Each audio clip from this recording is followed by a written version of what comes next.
pé e lhe rogava, dizendo: passa a Macedônia e ajuda-nos. Assim que teve a visão, imediatamente procuramos partir para aquele destino, concluindo que Deus nos havia chamado para lhes anunciar o Evangelho.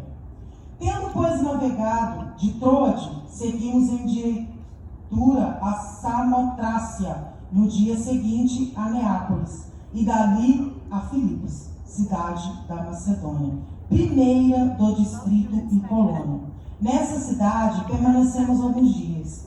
No sábado, saímos da cidade para junto do rio, onde nos pareceu haver um lugar de oração. E assentando-nos, falamos às mulheres que para ali tinham concorrido. Certa mulher chamada Lídia, da cidade de Tiatira, vendedora de púrpura, temente a Deus, nos escutava. E o Senhor lhe abriu o coração para atender às coisas que Paulo dizia. Depois de ser batizada, ela e toda a sua casa nos rogou, dizendo: se julgais que eu sou fiel ao Senhor, entrai em minha casa e aí ficai. E nos constrangeu a isso. Amém? Os irmãos podem se sentar. Eu quero, antes de dar início aqui, dar um conselho à igreja. Toda vez que for te dado um grande desafio a cumprir, uma missão muito difícil a cumprir, eu aconselho os irmãos e recomendo que você aceite. Mesmo que depois que você aceitar, você pense: meu Deus, o que eu fui fazer? Meu Deus, para que eu fui aceitar? É importante que aceitamos os desafios, no caso aqui na igreja, no nosso contexto, desafio de pregar, de ensinar, de cantar, de liderar, de dirigir. Por quê? Porque a partir dos desafios nós procuramos aprimorar e com isso a gente desenvolve.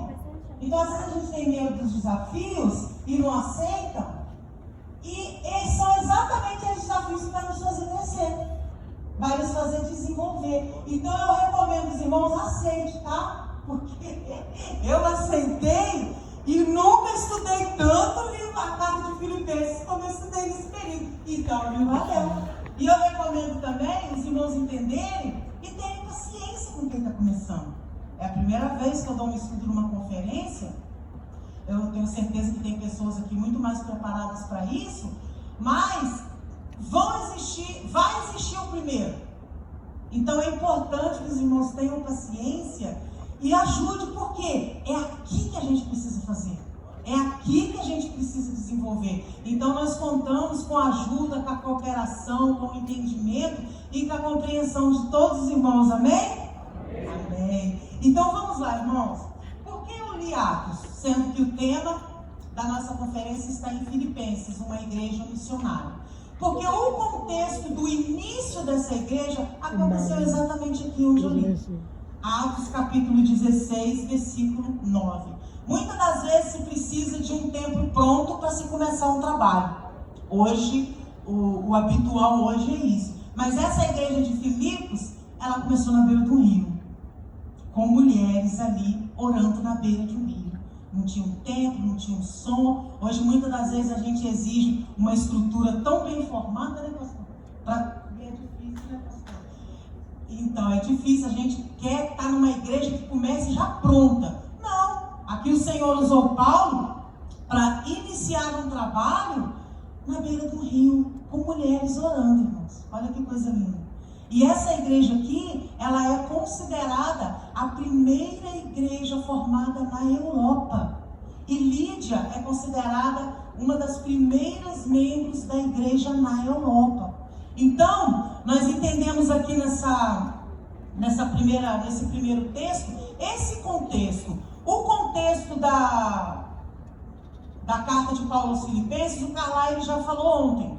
Ele já falou ontem sobre o início, como ela formou, e os pontos do contexto da escrita dessa carta. Essa carta foi escrita, quem não teve aqui ontem, essa carta ela foi escrita 10 anos depois que aconteceu esse fato aqui em Atos 19. Então Paulo escreveu essa carta de um cunho pessoal. Algumas cartas eram direcionadas a várias igrejas, uma carta era direcionada exatamente só a uma igreja. Essa daqui foi uma carta de cunho pessoal. Paulo sentiu de escrever essa carta em agradecimento aos irmãos de Filipos que enviaram uma ajuda para Paulo e também para mandar o Epafrodito, que nós vamos aprender aqui nesta manhã, de volta com essa carta, agradecendo e retornando o Epafrodito junto dos seus irmãos. Então, o contexto dessa carta está basicamente dentro disso que eu falei e o Carlyle aprofundou ontem. E eu quero perguntar aos irmãos, o tema da nossa conferência, Filipenses, uma igreja missionária. Ontem nós aprendemos sobre o ponto primordial de uma igreja missionária. Foi muito citado aqui ontem, foi muito frisado, destacado, que uma igreja missionária ela não consegue ser missionária sem o poder e a ação do Espírito Santo. Esse é o ponto principal que faz uma igreja ser chamada de igreja missionária. O poder de Deus, porque sem o poder de Deus, irmãos, não acontece. O Espírito Santo que convence o homem do pecado, que faz a palavra tocar o coração. Aleluia. Então ontem nós aprendemos sobre isso. Hoje, isso é bem de mulher, né? Mulher muito prática, mulher muito... Eu pensei em trazer um conteúdo para os irmãos, trazendo pontos práticos. Se o primário, se o primordial é o poder de Deus, a ação do Espírito Santo, existem os pontos secundários. Aqueles pontos, por mais que sejam secundários, eles são também essenciais. Porque o que o poder de Deus faz na vida de um homem de uma igreja? Fortalece ele, capacita ele, reestrutura ele. Então o poder de Deus é para isso. Então nós vamos aprender aqui sobre esses pontos. E o que é fazer missões? Muitas das vezes a gente associa fazer missões a doar. É um ponto primordial também em fazer missões, nós vamos aprender mais para frente. Mas aqui nós aprendemos que essa igreja missionária, ela precisa ter uma estrutura. Ela precisa ter uma estrutura. E essa estrutura, esses pontos, essas atribuições, essas características, nós vamos aprender dentro de 4 capítulos, irmãos. Uma carta maravilhosa, uma carta linda, interessante. Esse é o poder da palavra de Deus, irmãos. A gente lê, aprende uma coisa. Aí quando é te dado um tema para ler aquele mesmo texto, você descobre outras mensagens impactantes e impressionantes dentro daquele mesmo.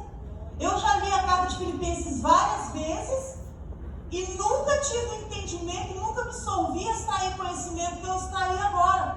Então esse é o poder da palavra de Deus. Aleluia. Então nós vamos aprender aqui atribuições e características dessa igreja. Mas como é a primeira conferência sobre missões do ano de 2026, é muito importante que a gente parta do princípio. Aquele princípio bem básico. E eu pergunto para os irmãos, o que exatamente faz uma igreja missionária? Parece boba a pergunta, né? O que faz uma igreja missionária? Ela prega o evangelho. Isso que é uma igreja que faz missões, ela prega o evangelho. Aí eu pergunto para os irmãos, outra perguntinha muito simples, que depois de muitos anos de crente eu me fiz essa pergunta e eu descobri que eu não sabia responder. O que é o evangelho? Se a igreja, ela tem a missão de ser uma igreja missionária, e essa igreja missionária precisa pregar o evangelho, eu preciso entender o que é esse evangelho. O que eu entendia que era evangelho? Vim na igreja, carregar a pastinha de hino, porque dirigir criança, dirigir jovem, dirigir irmã, eu achava que o evangelho era estar na igreja. Faz parte, irmãos. Não estou querendo desmerecer e desconstruir nada. Mas o entendimento real do evangelho é o quê? Boas novas, boas notícias, pregar a salvação. Aleluia. No sentido mais amplo, é pregar e ensinar e viver tudo que Jesus falou e ensinou. Louvado seja Deus. Isso é pregar o evangelho. O evangelho não é um conjunto de regras. Tem regras também dentro do Evangelho. Mas ele não é só um conjunto de regras. O Evangelho não é somente pregar placa. Por isso que eu falei para os irmãos que durante um período da minha vida, eu não entendia o que era o Evangelho. Por quê? Quando a gente fazia, no interior de Minas, muito simples, não tinha acesso a muita informação. Quando a gente ia pregar o Evangelho nos trabalhos de evangelismo, a gente tinha culto na cadeia. Eu lembro que hoje às vezes eu fico pensando, meu Deus, olha que perigo, irmãos. Uma turma de 40 adolescentes dentro de uma cadeia. E a gente lá pregando com um assassino, estuprador. Eu falei, gente, olha como é que é a cabeça. Hoje eu não deixaria meus filhos ir. Olha como é que muda. Mas antigamente não tinha muito conhecimento, mas tinha esse amor, tinha esse fervor. E esse trabalho, ele deu fruto. Nós temos obreiros lá em Minas Gerais que foram salvos e convertidos dentro desse trabalho na cadeia. Mas às vezes a gente ia na cadeia, ia nos asilos, ia nos altos do morro. Como que a gente pregava o Evangelho? Vem para Jesus que todos os seus problemas serão resolvidos. Venha que você só vai ter alegria. Nós somos, aquela você tem, nós somos a Igreja Evangélica Assembleia de Deus. É mentira isso, irmãos? Não, é verdade. Os problemas vão, mas não é só isso. Porque o que acontece? O pecador ouve isso e ele entende o quê? Opa, meus problemas vão acabar? Vem porque Jesus te ama, verdade. Vem porque tudo na sua vida vai melhorar, verdade. Mas tem um outro ponto. A verdadeira mensagem do Evangelho é uma missão dada por Jesus lá em Marcos 16:15. Ide, é uma ordem, e pregai o Evangelho a toda criatura. Então, pregar o Evangelho é você proclamar o amor de Jesus, os problemas serão resolvidos, mas mostrar para esse pecador o quanto ele está distante de Deus. Verdade. Porque muitas das vezes a gente fala de uma forma que põe o pecador na condição de lindo, pecadinho. O pecador fica sentindo lindo, irmão Alexandre. Ele fica, eu vou lá, estão me querendo, estão insistindo que Jesus... Não, irmãos. A mensagem do Evangelho é para você mostrar ao pecador que ele não é nada sem Deus. Que existe uma eternidade de sofrimento caso ele não se arrependa dos pecados dele. Essa é a real mensagem do Evangelho. É um convite ao arrependimento, fazer o pecador entender que realmente eu estou ruim mesmo. Realmente eu estou perdido, realmente eu estou... E convidar ele a vir ser discipulado por Jesus. Então, entendendo esse conceito básico, tão simples, mas ao mesmo tempo chega um momento que às vezes a gente se perde, que a gente cria vícios e hábitos que vão nos levando, que a gente não entende nem o que a gente está falando. E aqui a gente teve essa introdução básica e vamos entrar mesmo dentro da carta de Filipenses. A carta de Filipenses nos ensina, através de orientações de Paulo, vários pontos importantes. Não é só abrir uma porta, encher de gente e ser uma igreja missionária, não. Essa igreja, ela tinha uma estrutura, irmãos. Foi isso, é o que o Carlyle falou ontem. Foi isso que trouxe alegria para Paulo, que ele viu que essa igreja, ela se estruturou.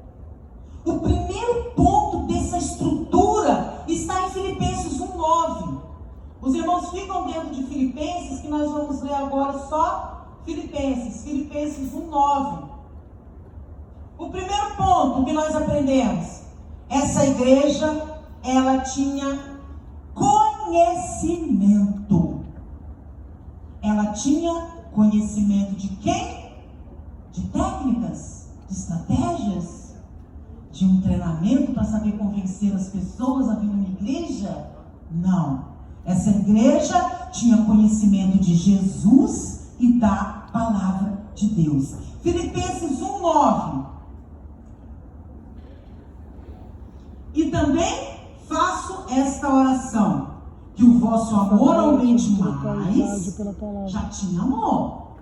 Aumente mais e mais em pleno conhecimento e toda percepção. Na versão dos irmãos está relacionado em ciência e conhecimento. Aí eu fiquei na dúvida, por que esse negócio de percepção? O que nós entendemos nesse último ponto desse versículo? Percepção. Captar a mensagem. Às vezes a gente vê o pregador aqui, o pastor se esforçando para ensinar, para pregar, e às vezes a gente fica distraído, né? O que o pastor pregou lá? Ah, pregou, ensinou. Mas o quê? Fala. Às vezes você não lembra todas as palavras, mas alguma coisa você precisa captar. Era isso que essa igreja de Filipos tinha. Ela tinha, Paulo percebeu que ela captou, ela absorveu tudo que foi ensinado. E isso gerou conhecimento. Gerou fortalecimento na estrutura de conhecimento dessa igreja. Outro ponto que nós aprendemos nessa igreja, que Cristo era o centro dela. Irmãos, ninguém mais aqui pode destacar não ser Cristo. O nome mais falado aqui dessa igreja tem que ser Jesus. O nome mais adorado aqui nessa igreja tem que ser Jesus. O que fez essa igreja ser essa igreja apaixonante foi Jesus, irmãos. Não tem nada mais nesse mundo que faz um crente ser mais empolgado se ele não tiver Jesus no coração dele. Se você não tiver empolgado amando Jesus, você não vai para a rua pregar o evangelho, não. Não vai, irmãos. Pode ter, se não amar Jesus, não vai. Outro ponto que nós aprendemos. Essa igreja, ela era santa. Era uma igreja santificada. Filipenses 1:1. Paulo e Timóteo, servos de Jesus Cristo, a todos que, irmãos? Santos em Cristo Jesus, inclusive bispos e diáconos que vivem em Filipos. Filipenses 1:27. 1:27.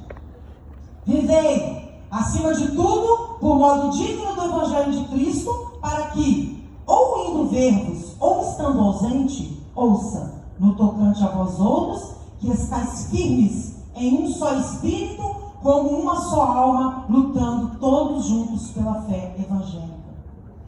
Pensa numa dificuldade do pastor, ele está aqui ensinando uma coisa, mandando vocês fazer a coisa de um jeito. Quando o pastor não está, o pastor não está aqui, não vamos. Paulo aqui tinha essa tranquilidade. Mesmo eu estando presente, mesmo eu estando ausente, vocês permanecem do mesmo jeito. Santos. A santidade, irmãos, foi algo que essa igreja desenvolveu, operando a salvação neles. 10 anos depois, irmãos, essa igreja estava firme e constante na busca pelo Senhor. Irmãos, hoje nós estamos vivendo uma crise exatamente por falta da santificação, exatamente por essa falha de não sermos santos.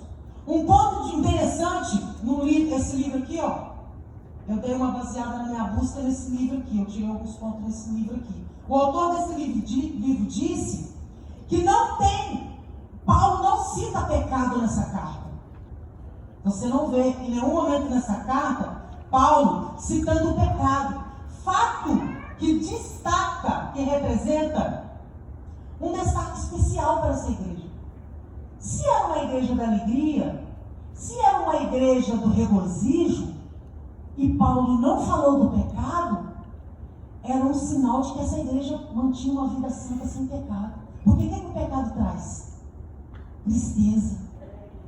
Se foi uma igreja que chamou a atenção de Paulo pela alegria, era uma igreja que lutava contra o pecado. E nós precisamos, irmãos, firmar um compromisso com o Senhor de viver uma vida de santificação, uma vida de separação. Uma igreja santificada, ela também faz missões porque ela prega com a sua vida. Tem coisa melhor, irmãos, que você chegar num lugar. Eu já contei essa experiência lá na teologia. Eu trabalhei 7 anos numa empresa em que eu nunca falei de Jesus. Nunca falei. Vocês aceitam Jesus, hein? Jesus vai voltar se vocês precisam arrepender dos pecados. Eu nunca falei de Jesus lá. E quando eu saí de lá, todas as meninas do escritório eram cristãs. Por quê? Chegava num lugar. Porque o crente, irmãos, ele tem o seu vocabulário. Nós falamos o português e falamos o crentez. Nós temos o nosso crentez. E eu chegava no trabalho, cantando um hino. Aí alguém contava um negócio, aí eu, misericórdia. Meu Deus. É o crentez do crente. Aí contava um problema. Vamos orar. Não, vou pedir oração na igreja. Não pode deixar que eu vou. Verdade, o pastor lá da igreja. É o ambiente, irmãos. O ambiente do crente tem que ser esse. O palavreado do crente é o ambiente palavreado de igreja. Aí chegava cantando Cassiane, Ludmila Feber. Mas que música é? Quem está entrando na igreja? Me dá cópia. Aí nós corríamos na impressora da empresa e imprimia os hinos lá e elas ficavam aprendendo o hino. Eu precisei falar? Não precisei falar. E tinha uma turma lá que fazia coisa errada.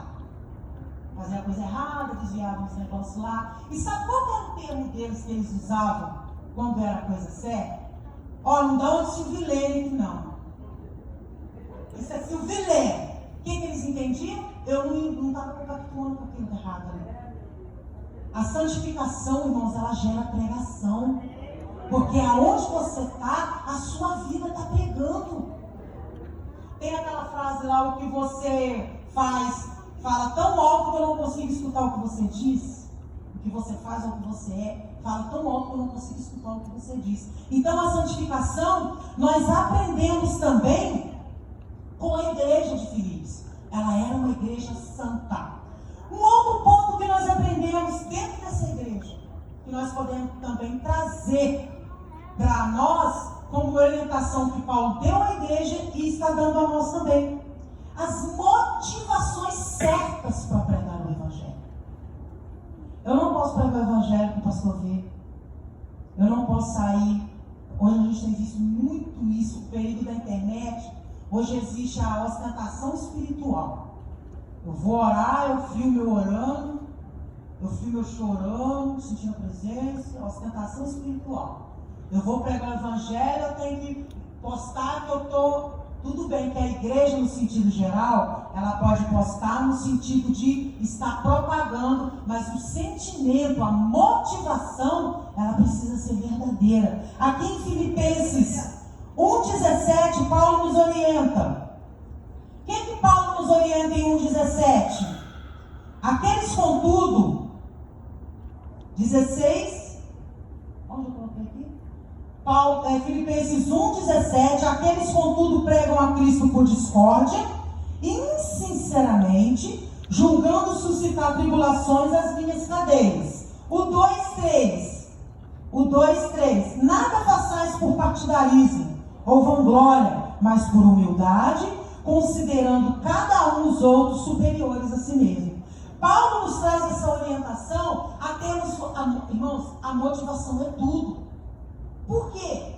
Porque eu não sei quem que ensinou crente que pode negar a Deus. Se eu estou fazendo uma coisa com o coração errado, e Deus olha lá dentro, lascou o vizinho. Sendo que Deus olha lá dentro. Então Paulo nos orienta aqui a motivação certa. Nós não podemos falar, irmão, nós vamos arrasar no evangelismo. Esse ano nós vamos ganhar, nós vamos ser a maior. Essa igreja aqui vai ficar lotada de... Motivação errada. A motivação certa do evangelho é desgarrar as almas do inferno e trazer para o reino. Aleluia! A motivação certa do evangelismo é ir com compaixão e misericórdia, olhando para aqueles perdidos lá fora e resgatar eles e cuidar deles aqui. Glória a Deus. Essa é a motivação certa para se pregar o evangelho. Um outro ponto que nós aprendemos dentro da carta de Filipenses, 4 capítulos, irmãos. Olha quantas lições a gente tira dessa carta. Esse ponto aqui, eu não gosto. Eu acredito que os irmãos também não gostam. A nossa sociedade ocidental não gosta. É o tal do sofrimento. Quem gosta de sofrer aqui? Você gosta de sofrer, igreja? Irmão, não dá. Não dá, sofrer não dá. Mas aqui, irmãos, tem uns pontos que são constrangedores, é para a gente aprender. Essa igreja de Filipenses, nós vamos ver mais para frente que era uma igreja que sofreu, irmãos. Viveu um período de perseguição, via seus líderes sendo mortos, viu o próprio Paulo numa das prisões sendo espancado lá na praça, dentro desse Atos 16. Uma igreja que o sofrimento não deprimia ela, não. Que o sofrimento não fazia ela não vir no culto, não. Que o sofrimento não questionava, fazia ela questionar, será que Deus está comigo? Não. O sofrimento, Filipenses 1,12. O que Paulo diz? Filipenses 1,12. Filipenses 1,12. Quero ainda, irmãos, cientificados de que as coisas que me aconteceram antes têm contribuído para o progresso do Evangelho. 1,29. Porque vos foi concedida a graça de padecerdes por Cristo, e não somente crer. É filegre. Agora sofrer, eu não gosto muito não. Mas a carta aqui está me ensinando que quando vier o sofrimento, eu tenho que entender que é para propagação do Evangelho. Porque quando os irmãos descobriram que Paulo estava preso, e a fé dele estava firme, estava forte, ele estava alegre, mas o que é isso? Que poder é esse que faz um irmão preso rir? Que faz o irmão preso se alegrar? Eu quero esse Evangelho também. E aquilo ali instigava os irmãos a quererem. Então nós precisamos entender que o sofrimento, ele faz a igreja crescer. Aleluia. E muitas das vezes a gente entende o sofrimento só lá atrás, quando ela foi perseguida. Só lá atrás, quando ela foi jogada na fogueira. Irmãos, a igreja nunca sofreu como ela tem sofrido hoje. Eu tenho para mim que o pior momento que a igreja está sofrendo é hoje. Crise de credibilidade. Hoje é vergonha você falar que é cristão, defensor da família, defensor das coisas de Deus. Irmãos, você vê um escândalo, é um sofrimento, irmãos. Você vê o nome da sua igreja, o nome do seu segmento nos jornais, as pessoas fazendo chacota, zombando, que não quer saber de igreja.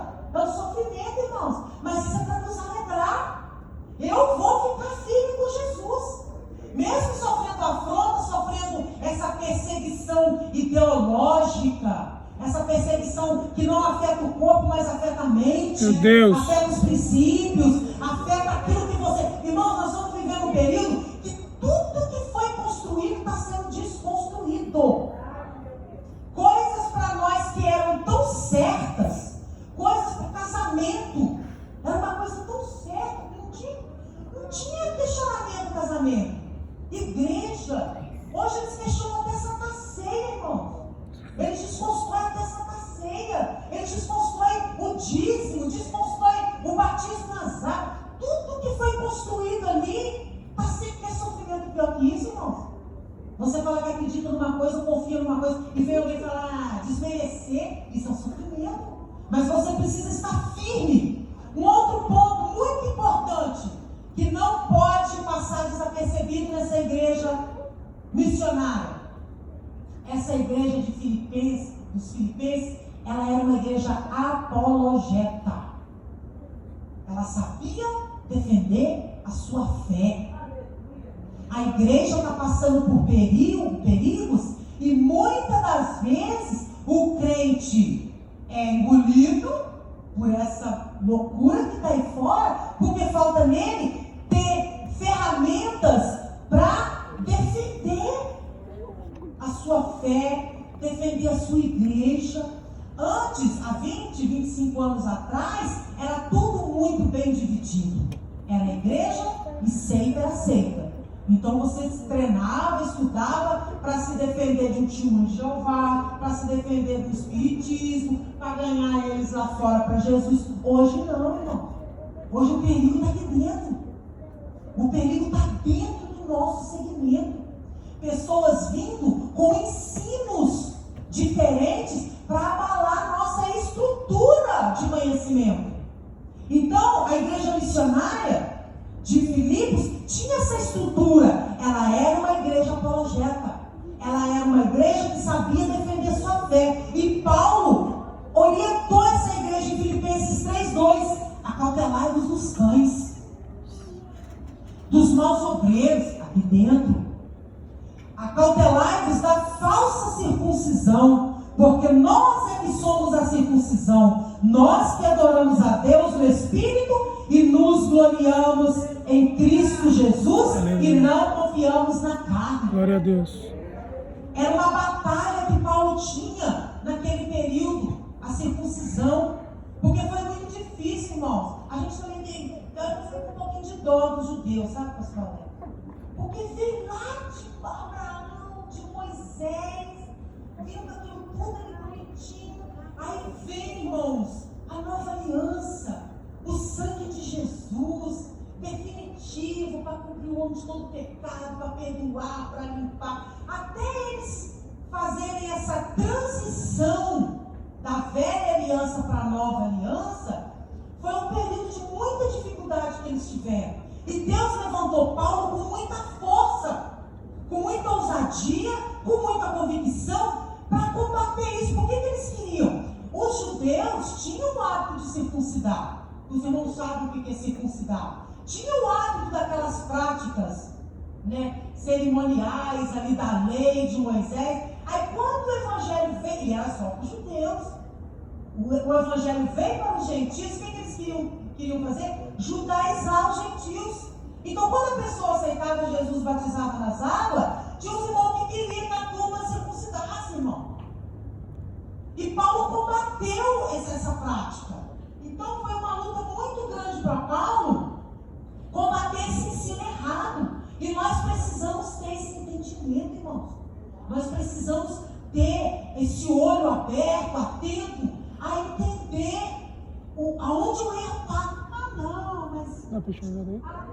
Esses dias eu vi uma postagem de um erro assim, grotesco, de uma doutrina primordial das Assembleias de Deus do nosso segmento. E uma pessoa que não era do nosso meio falou mal de nós e desconstruiu. Aí uma pessoa que era do meio de nós falou assim: eu sou assembleana, eu gosto dessa pessoa e pronto, acabou. Não interessa se ela fala errado. Essa pessoa tem convicção daquilo que ela aprendeu, irmão? Irmãos, aqui não está claro, aqui não está em discussão o que eu gosto. Aqui não está em discussão o que eu quero, aqui está em discussão o que está na palavra. É para obedecer e pronto, acabou. Como diz a minha mãe, faz e cala a boca. É a Bíblia e pronto, acabou. É para obedecer, irmãos. Temos as doutrinas muito bem fundamentadas na palavra pelos nossos pais da igreja. Irmãos, confia. Nós, graças a Deus, fazemos parte de um grupo que prega a verdade. Um grupo que as doutrinas estão fundamentadas. Muitas das vezes o que é questionado no nosso meio são os nossos comportamentos e atitudes. Aí a gente dá umas vaciladas legais, né? Nós dá mal testemunho às vezes lá fora, a gente faz umas coisas comportamental, mas em se tratando de doutrina, elas estão muito bem estabelecidas, irmãos. Você pode descansar nisso. Você pode descansar com a Trindade, com o batismo do Espírito Santo, com os dons. Fica tranquilo. Confia na teologia das Assembleias de Deus. Ah, da fulana lá. Fica na sua. Fica no seu curral. A minha mãe, a gente morava numa casa, tinha minha tia do lado, que tinha 9 filhos, e no domingo era aquele banquete, mas era uma comidaria, cada filho levava comida. E a gente chegava na minha mãe, e a gente era muito simples, muito pobre, tinha lá arroz, feijão, couve e angu. Angu aqui é a polenta, né? Angu. E a gente ficava doido para comer a comida da tia Vera. Porque lá na Tia Vera tinha um monte de coisa. Mas nós não fomos convidados para comer na comida da Tia Vera. A comida era da minha mãe. Era da minha família. E era gostosa. Era muito bem feita. Era feita no fogão de lenha, bem temperadinho, no alho. E a gente comia muito satisfeito. Porque era minha mãe que tinha feito. Hoje a gente vê pessoas que se dizem assembleanos, estão dentro da assembleia e estão buscando comida em outro. Não é ruim a comida lá. É boa. Mas, irmão, nós temos a nossa é gostosa. Tem carne, tem couve, tem angu, tem feijão. É nutritiva. A gente quer a comida da Tia Vera. Mas vamos comer a comida da Mirtz, a mãe da Civilene. A Assembleia de Deus tem uma comida forte. E ela tem todos os nutrientes, os suportes, para nós combatermos os ensinos errados, combatermos as seitas, convencer o pecador lá fora, convencer o integrante de uma seita. Não pode falar seita, né, Mauro? Não, é movimento sectário, né, cara? Movimento contraditório. Não pode falar seita, não, irmãos. A gente aprende, tá vendo? Porque a falar seita é ofensivo. Como que você vai chegar diante de um testemunho de Jeová, um espírita, detonando o segmento dele? Não, irmão. Chega falando bem do seu, que o seu é top, que aqui a coisa é boa, e convence ele de que o seu é bom. Em vez de você falar que o dele é ruim, ele vai se sentir ofendido. Então, tudo isso são preparações para essa igreja ter essa estrutura que teve a igreja de Filipenses. E um outro ponto que a gente precisa aprender aqui, era uma igreja muito boa, uma igreja absorveu, captou, entendia a palavra para se defender, era santa, sofria, mas tinha um probleminha lá. Tinha uns barracos lá bastante. A gente imagina que os pastores de igreja devem passar por cada coisa, né, Abigail? Eles devem saber de cada coisa, irmãos. Tem hora que vem em casa a gente fica conversando, eu falo, Carla, eu não queria estar na pele dos pastores, não. Porque não é só o bom. A gente aí embaixo vê o lado bom. Mas os bastidores, irmãos, tem umas tretas lá na igreja de Filipenses. Interessante que a primeira que se converteu foi uma mulher. Mas a que deu trabalho foi uma mulher também. Por que as próximas são assim, Marcelinho? Jesus mandou amar o próximo. Mas tem umas próximas, Gabriela. O Senhor mandou a gente amar essa próxima também. Essa igreja, ela teve um problema. Teve uma pequena treta. Eu acho que a treta foi forte. Porque para fazer Epafrodito ir lá em Roma e falar com Paulo, estava causando um negócio ali que estava desestabilizando a igreja. E Paulo, aqui, nessa carta, ela nos mostra que essa igreja ela tinha um defeito. Duas irmãs com problema. Irmãos, evita o máximo de ter problema dentro da igreja. Se você puder engolir, se você puder relevar, deixa pra lá. Deixa, irmã Sandrinha. Sabe por quê? Tem um negócio muito sério dentro da igreja que se chama corredor de igreja. Você já teve um problema com alguém que... Irmãos, você já teve um problema com alguém que só torceu alguém no corredor da igreja? Já aconteceu, Júlio? Não, porque nós não tem problema com ninguém. Graças a Deus. Mas, às vezes, os próximos, né, faz uns negócios com a gente. Aí, quando você desce ali, Alessandro, só torceu o próximo. Irmãos, que caminhada longa. Aí você não conversa com o irmão, você não... Tá o seu irmão no corredor. Evita, irmãos, ter treta dentro da igreja. Porque tem um corredor, o bebedouro, para encher o copo d'água demora. Para encher o copo d'água no corredor ali, a pessoa ali, você tem uma questão com ela. Misericórdia, irmãos. Essa passagem aí está em Filipenses 4:2. Paulo orienta. Rogo. O que é rogo, irmão? Escuta aquela coisa, uma catreta foi... O barraco foi... Paulo pediu, pelo amor de Deus, gente. Irmã Evódia. Bonito o nome das irmãs, né? irmã Evódia, Sintique, né? Pelo amor de Deus, gente, pensem concordemente. Era uma igreja que dava liberdade para as mulheres. Isso era raro, irmãos, naquela época lá. Era uma igreja que o cristianismo trouxe as mulheres para perto, irmãos. Trouxe as mulheres para participar, para desenvolver, para contribuir. Mas quando a mulher pega para arrumar treta, ela desestabiliza. É igual a mulher nervosa em casa, né? Nós tiram nós, né, irmão? Mas, meu Deus, Paulo que rogou a Evódia e a Sintique, pensem concordemente, resolva a vida, porque briga na igreja mexe com essa estrutura dessa igreja missionária. Muita briga na igreja, irmãos, é a pior coisa que tem.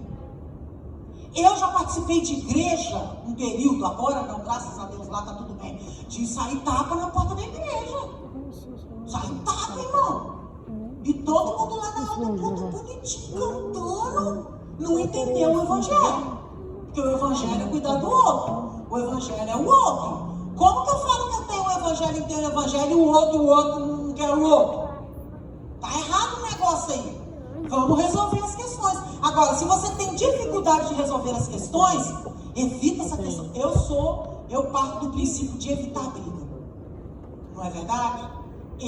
Irmãos, eu tenho uma preguiça de brigar. Eu tenho até dor de cabeça de pensar numa briga.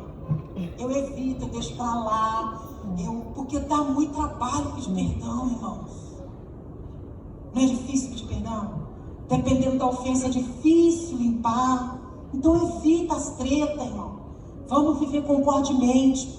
Só que, o que nós aprendemos dentro dessa passagem aqui? Que a gente não gosta desse tipo de pessoa. Porque às vezes a pessoa tem, né, um jeito de expressar. Esses tipos de pessoas ele vai ter dentro da igreja. E o que Paulo orienta no versículo 3? Manda essas irmãs embora daí. Some com essas irmãs daí. A igreja está bonitinha, está feliz, está alegre. Manda essas irmãs sumir daí. O que Paulo orienta aí, irmãos? Lê aí. A ti, fiel companheiro de julgo, também peço que as auxilie. Não é para jogar fora não, irmão. Aqui é crente que te dá trabalho lá? É para você pedir o seu estratégia, como é que vai lidar com ele. Aquela próxima lá que é difícil, aquele próximo, você precisa trabalhar com ele. Porque nós somos difíceis, irmãos.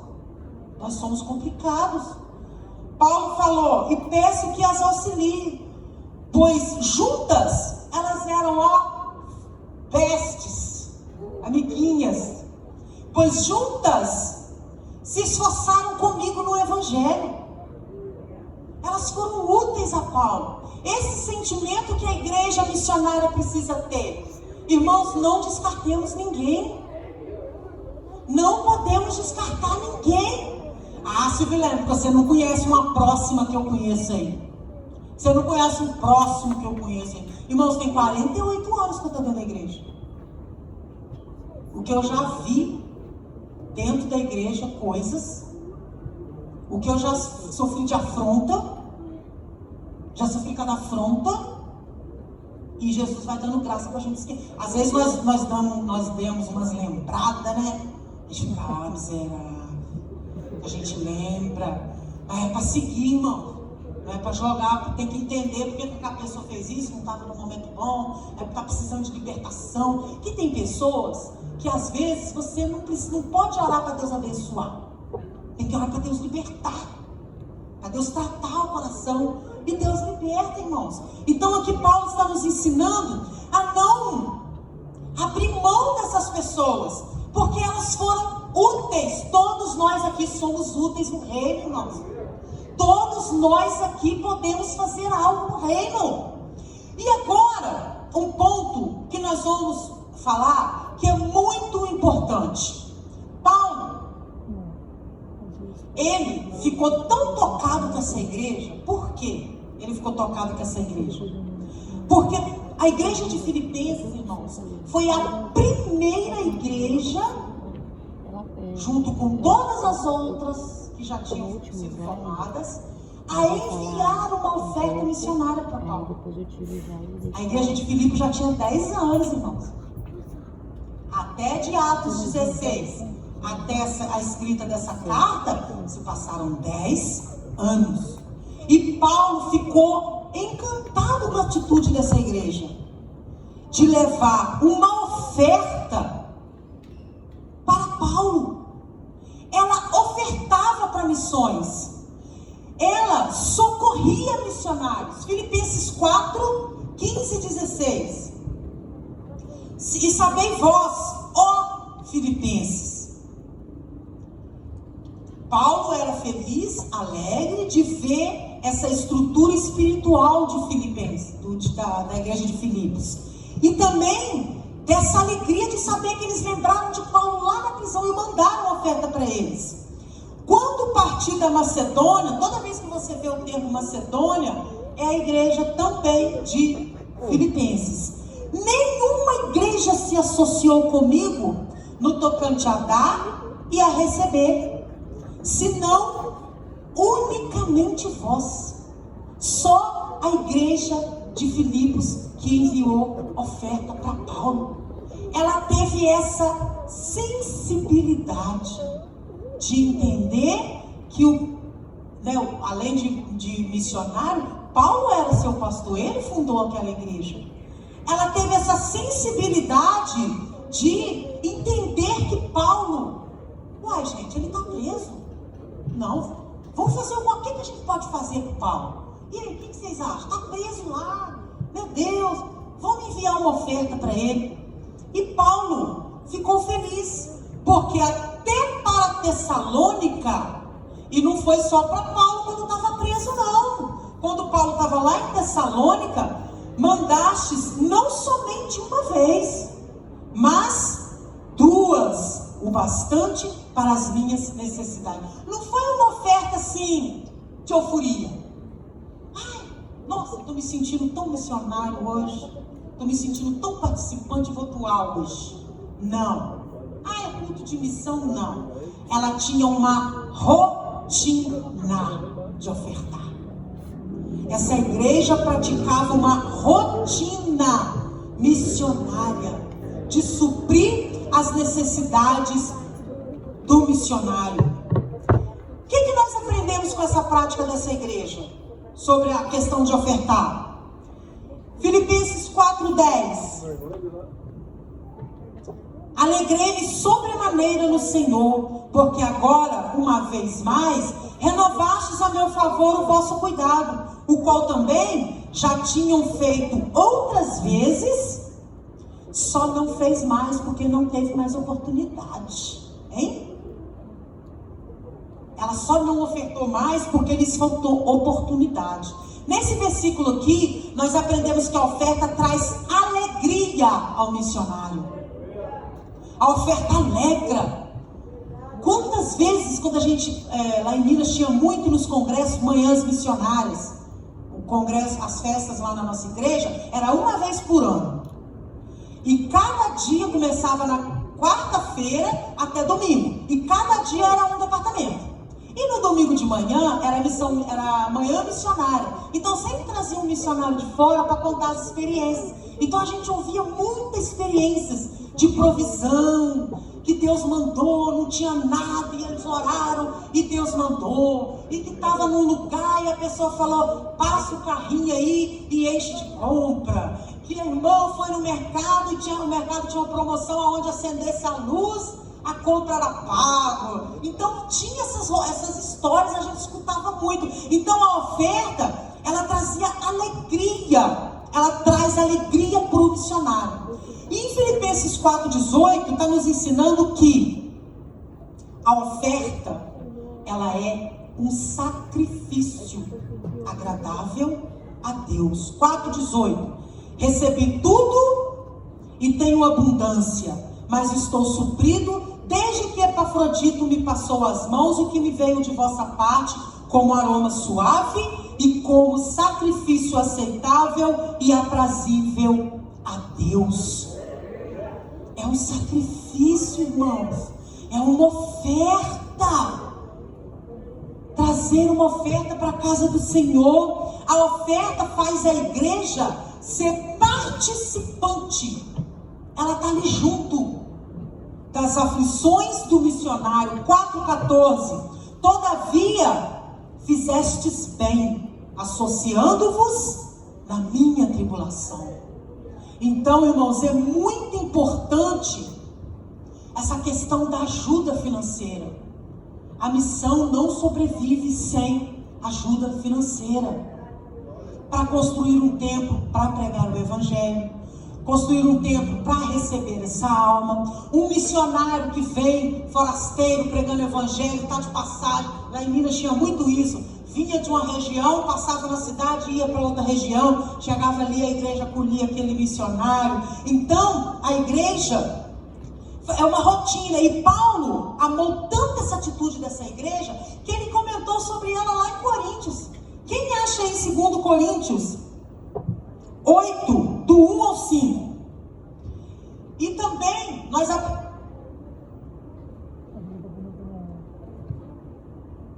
Então, irmãos, a igreja, Paulo ficou tão tocado e emocionado com essa atitude, que quando ele escreveu para Coríntios, ele avisou, ele falou dessa igreja de Filipos. 2 Coríntios 8, 1 ao 5, quem achou pode ler.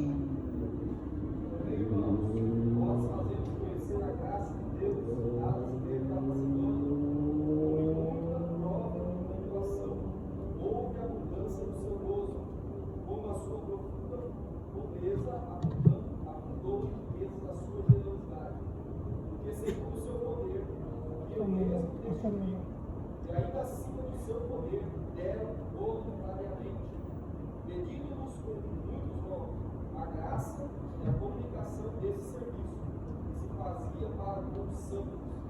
Não somente fizeram como nós esperávamos, mas a si mesmos se deram primeiramente ao Senhor e depois a nós, pela vontade de Deus. Paulo falou aos coríntios sobre essa igreja. E vocês observaram aí, não era uma igreja rica, não. Era uma igreja pobre. E conseguia dar e suprir as necessidades de Paulo. Já indo para o final, nós temos um personagem importante dentro dessa igreja. Epafrodito. Estudem sobre Epafrodito. Que ensinamento maravilhoso nós podemos extrair de Epafrodito. Ele aqui representa o enviado, o missionário que vai. Irmãos, a igreja levantou uma oferta para Paulo. Aí, pastor Val, o Epafrodito pediu um Uber, porque era ali no Novo Horizonte, ali no CBHU, lá no Jardim do Lago. Não, a gente pede um Uber para você. Você vai lá, leva essa oferta, porque o Paulo está preso ali no CDP. Vai lá de Uber lá. Ah, você paga o Uber, você faz o Pix? Beleza, eu vou lá levar a oferta lá. Ô Júlio, o Epafrodito andou 1.100 quilômetros para levar essa oferta. Ah, eu não vou não. Só se vocês comprar um tênis lá de corrida lá, que tá na promoção lá. Quanto tava lá, Rodrigo, aquele dia lá que você falou? Para andar, tem que ser um tênis com amortecimento lá, top, tá na promoção lá. Aí eu vou. Ou um Uber, um carrinho. Tem algum irmão para me levar? Eu vou. Irmãos, 1.100 quilômetros. De carro eu tenho certeza que não foi. A Anhanguera tem certeza que ele não pegou. O máximo aí de transporte deve ter sido um cavalo, um jumento, não sei. Tênis, Nike, irmão, ou João Sival, não houve.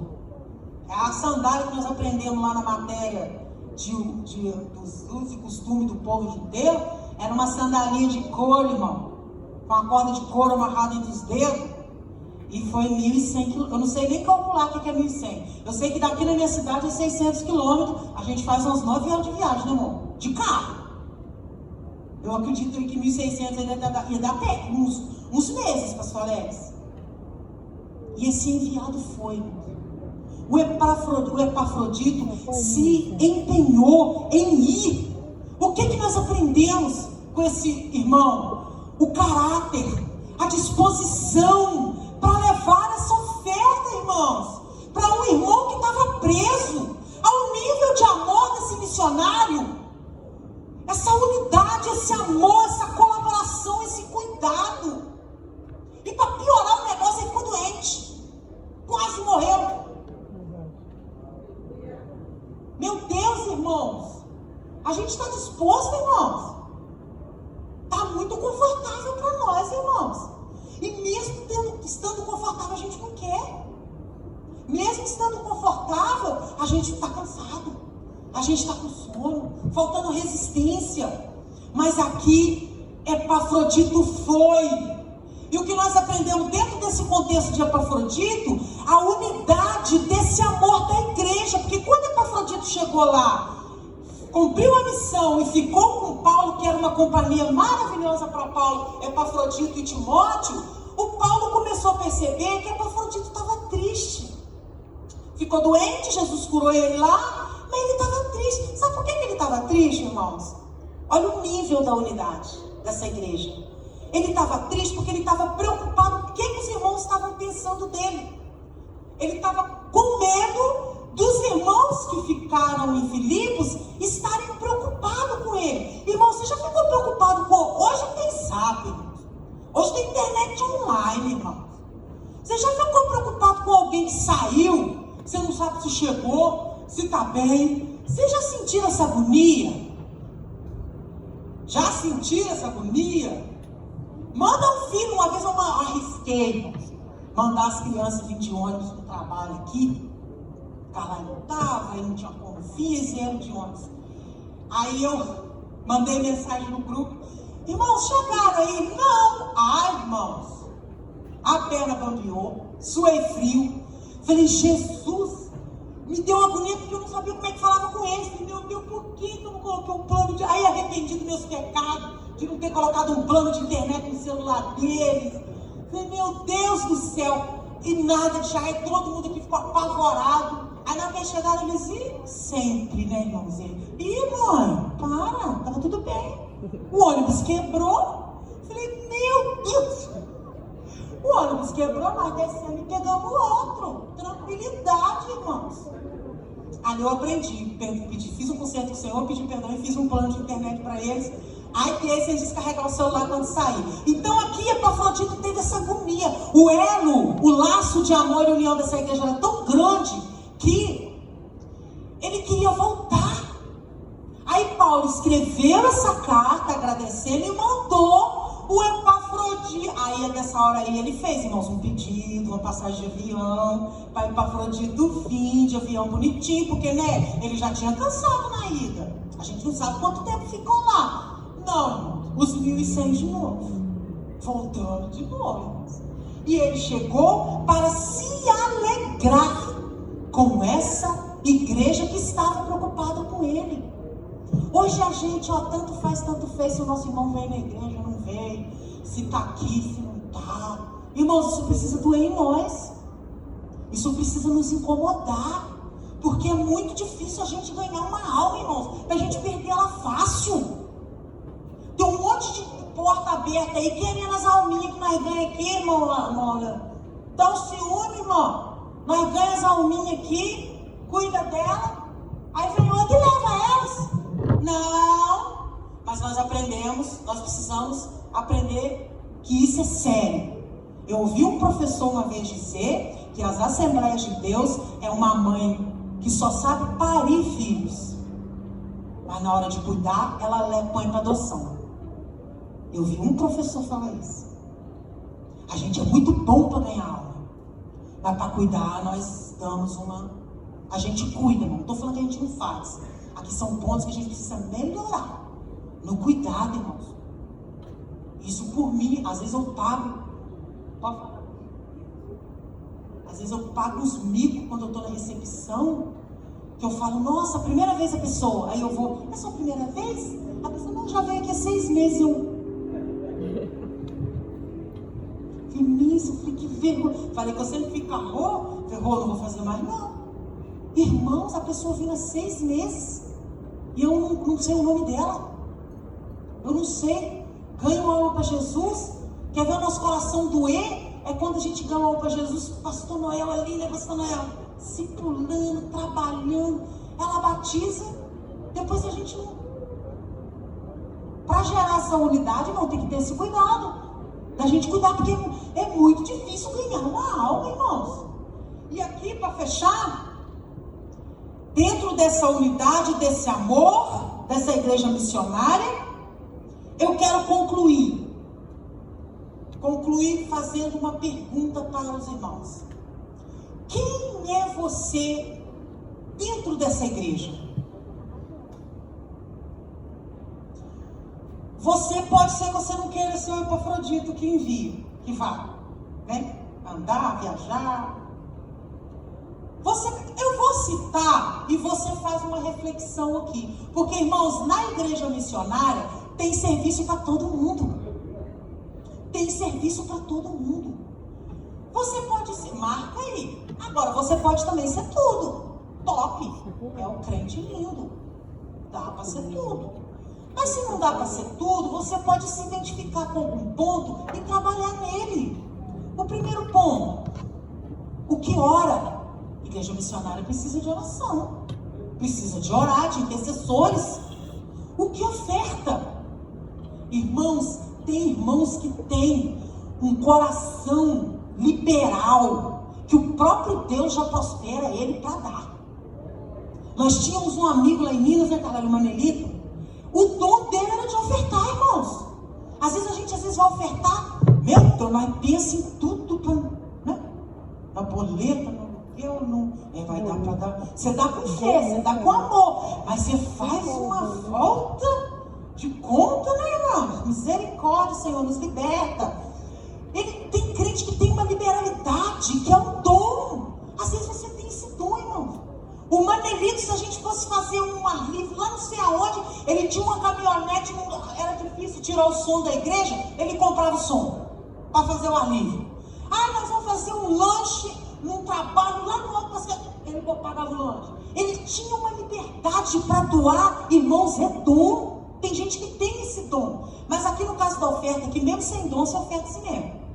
Esse aqui dá para todo mundo fazer. Oi?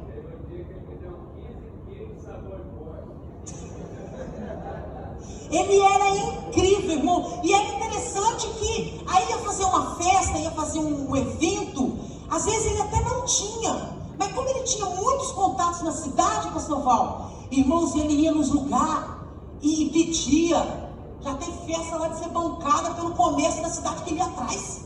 Ele tinha uma facilidade com essas coisas. E tem o que leva a oferta, que é o Epafrodito. O que vai lá e entrega a oferta. Tem aquele que ensina. O que ensina é muito importante, porque depois que você ganha essa alma, ela precisa ser discipulada. Quem vai ensinar essa alma que a igreja ganhou? O ensinador. O que proclama nas ruas. Irmãos, pensa num trem difícil de falar do evangelho na rua. Dá para fazer, todo mundo faz. Você tem que ter uma habilidade. Uma vez eu fui fazer um evangelismo, entregar folheto. E tem pessoas que quando ela vai fazer o evangelismo, entregar um folheto, ela tem um jeito de abordar a pessoa, que ela segura a pessoa ali pra... Aí um dia eu fui entregar um folheto, falei frente à pessoa, não quero falar, tá bom. Errado, irmãos. Falei, tá bom. Não vai querer um folhetinho? Não é meu forte o evangelismo. Eu vou para criar força, volume. Mas a pessoa, aí tem pessoas que já convencem. Chega com uma mensagem, você quer aceitar Jesus? Não quero não. Tá. Não quer? Mais Jesus para mim, então. Eu sou essa missionária aí, irmãos. Mas eu já me identifico em cuidar quando a pessoa chega aqui. Eu já tenho essa... Eu já estou vendo umas pessoas que batizaram, eu já estou planejando ir lá no pastoreio e pedir o telefone dessa pessoa. E essa é o discipulado que é também extremamente importante, irmãos. Pós-missão. Isso aqui já entra o pós-missão. Porque o membro, quando ele está aqui, ele está perdido, o novo crente. Nós temos que ensinar ele, discipular ele. O pastor Noel tem um trabalho muito importante de preparar para o batismo. Mas o discipulado é para a vida toda. Eu ainda estou sendo discipulada, irmãos. É a vida toda. Não é só um período ali depois que batiza, não. O que cuida e discipula as almas salva. Cuidado. Como é que você está? Você vem na igreja? Manda um zap. Vai lá. É cuidado. O que trabalha na comunicação. A comunicação na igreja é muito importante, irmãos. Você ficar atento aos movimentos da igreja, para ficar atento a essas pessoas.